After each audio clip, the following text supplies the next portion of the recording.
ਅੱਜ ਤੋਂ ਬਾਅਦ ਮੈਂ ਸਾਬਿਤ ਕਰਕੇ ਰਹਿੰਦਾ ਕਿ ਮੈਂ ਅੱਜ ਬਹੁਤ ਅਕਲਮੰਦ ਹਾਂ ਕਿ ਮੇਰੀ ਅੱਜ ਤੋਂ ਬਾਅਦ ਹਰ ਵੀਡੀਓ ਵਾਇਰਲ ਹੋਗੀ।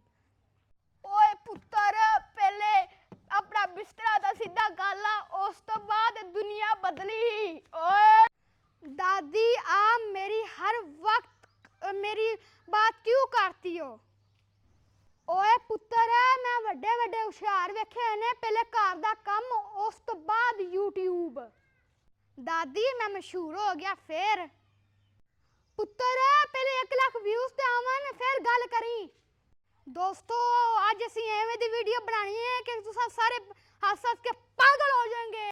ਪੁੱਤਰ ਪਹਿਲੇ ਚਾਹ ਪੀ ਲਾ, ਉਸ ਤੋਂ ਬਾਅਦ ਵੀਡੀਓ ਬਣਾ ਲਈ ਆਪਣੀ। ਉਹ ਦਾਦੀ ਤੂੰ ਹਰ ਵਕਤ ਕਿਉਂ ਮੇਰੀ ਵੀਡੀਓ ਦੇ ਵਿੱਚ ਆਂਦੀ ਹੈ? क्योंकि मैं दादी हाँ। A few moments later. मैंने कहा था आज मैं बहुत बड़ा यूट्यूबर बनूंगा। पुत्र पहले अपना चैनल लब ला, उस तो बाद यूट्यूबर बनी। दादी तू तो मेरी इज्जत ही नहीं करदी। पुत्र इज्जत कम करन नाल मिलदी है, एवें ते नहीं। अच्छा फिर मैं आज से हर रोजाना वीडियो बनाऊंगा। पहले नहा ला पुत्र, उस तो बाद वीडियो बना लवी। दादी तू हर गल मेरे उत्ते क्यों लै लैंदी है? क्योंकि तू हर रोज कोई शरारत करदा मेरा पुत्र। 2000 years later.